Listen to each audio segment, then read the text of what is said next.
address that. I know this is something old I'm touching on. Something very, very old. First of all, let me just start this off. To all the Juice Crew fans that have been fans of the Juice Crew and loved our legacy for all these years, I'm real sorry that you have to see this go down. You know what I'm saying? To the other kids who don't know who this dude is in the background, this is MC Shan. He used to be like one of the top rappers in the 80s down with the Juice Crew. You know, he made a record called The Bridge about a place that he wasn't even from, and we let him prodigy that for real. You know what I'm saying? It's like 25 years later with this symphony story, but to be honest, who really gives a fuck? Who cares? It's like 25 years ago. Master Ace made that video like 4 years ago. You have 4 years to say something, and nobody said nothing. It's so funny. And as to Cold Chillin', you know nobody was getting paid back in the day. We was making joints. This is what it was. Thanks, Marcus D, for having my back on that, because you was there. You already know. We just trying to get in the game, so we was making joints all the time. You know what I'm saying? And as for me not making the records, come on, man. I could give you an Ed Love on that. Come on, son. You see what happened to all the artists after I wasn't producing they no more. So you already know. I ain't got to go there. I get it in every day on the radio. My skill level's right there. People see where I'm at. So I doubt anybody believes that bullshit. You know, this just comes from years of bitterness, abuse. Drug abuse and bitterness don't mix. You know? I gotta start it out like Marley did. But check this out. This is what I want y'all to know. This is not a beef which people are trying to take it to and, you know, make it what is something that is not. And as far as to address Marley now, because I'm just not going to let people say anything about me. As far as him saying that I'm not from Queensbridge, and I'm not Queensbridge, this is my birth certificate, okay? You understand? And what does it say on the bottom of there? It says 4008 10th Street. 4008 10th Street. I'm a third generation from Queensbridge. You understand? I'm third generation. You dig what I'm saying? But like I'm saying to y'all, this series that I'm doing is not to downgrade anybody. I can't take nothing away from Marley as a producer. Yes, he's a great producer. He knows what he's doing. I learned how to produce from him. You dig what I'm saying? And as far as you want to sit back and talk about drug use and this and that, you introduced me to crack cocaine. And if you're going to sit there and assassinate my character, why not add yourself to the mix? Because most of the time while I was sitting there sniffing and smoking cocaine, you were sniffing and smoking cocaine with me. So why don't you address that issue and don't just try and put it on me and try and say bitterness and drug use and blah, blah, blah. Because on that note, all I can say to you is, I'm not bitter about Cold Chillin' because I produced one of the greatest albums ever. Went #1 in 7 countries at one time. Did more numbers than anything that Marley Marl has ever done. But I'm not, like I'm saying, I'm not downgrading his I'm not assassinating his character.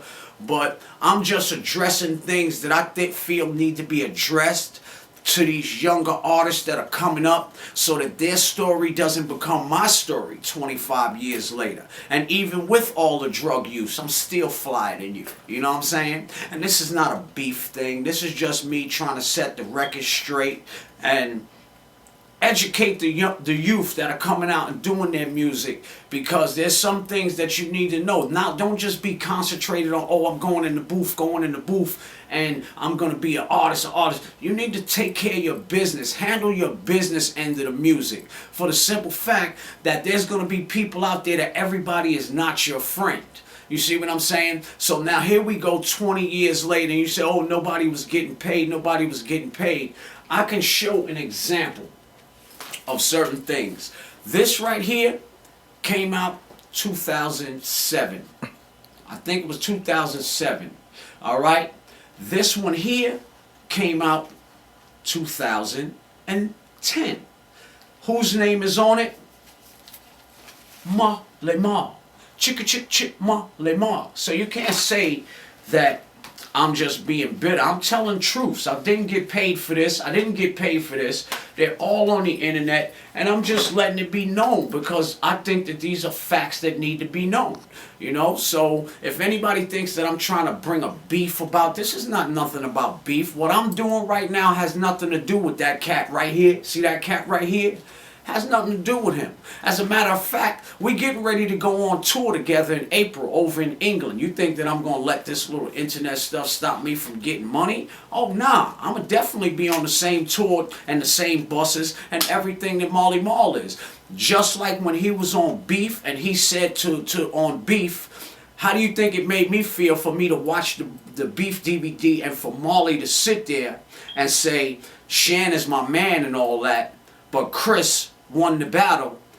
You acting like he didn't say your name in the record. You dig what I'm saying? He said your name also. So for you to sit there and say that just makes you look like an idiot to the people, but to me, it makes you look like a traitor.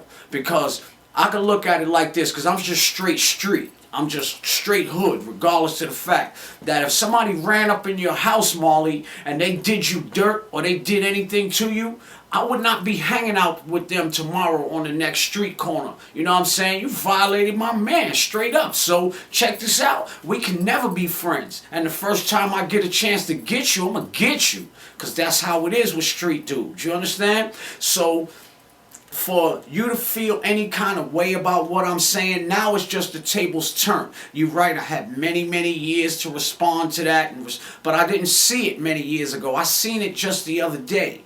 And just like I said, I'm a street dude. I'm not going to let you talk about me and just let that ride. I'm not letting that ride, dude. That's not going to happen. Whatever it is what it is. Now, on the music tip, I'm really not even worried about what's going on in the music. I'm here to educate the youth.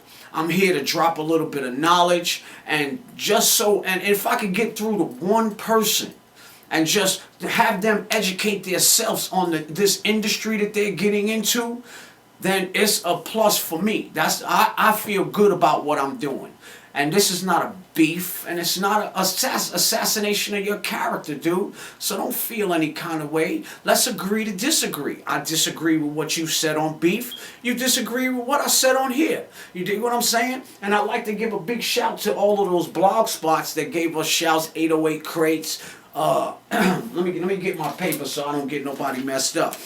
238 Beats blogs, Underground Hip Hop, Diggers with Gratitude, Dead End Hip Hop, Daily Diggers, DJ Step One, my man Sparks Vision for hooking us up on Vlad TV and all that. But like I said, it's your boy MC Shan, and this is how we do. And this is MC Shan Stories, volume 1.5, because this ain't 2, because I didn't really get into the education part of it. All I wanted to do tonight was just respond to that dude right there.